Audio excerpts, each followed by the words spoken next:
હે અર્જુન હજુ વિચાર કરે હું શસ્ત્રથી ભીષ્મ પિતાને મારી નાખીશ. ના બાબુ, હવે તમે કહેશો એમ ભીષ્મ પિતા હવે બેઠી નાખી વધારે તગડી હોય તો પછી તારા ભીષ્મ પિતા પર શસ્ત્ર ચલાવવું પડશે. ચોક્કસ ચલાવી ખરું.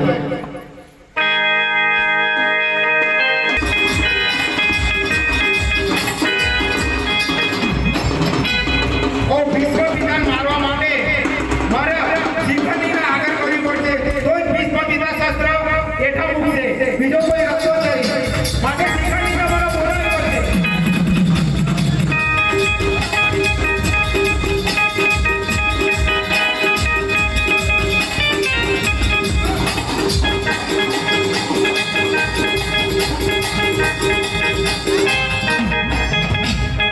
આજે 9મો દિવસ પૂરો થાય છે અને 10મા દિવસનું યુદ્ધ ચાલુ થાય છે.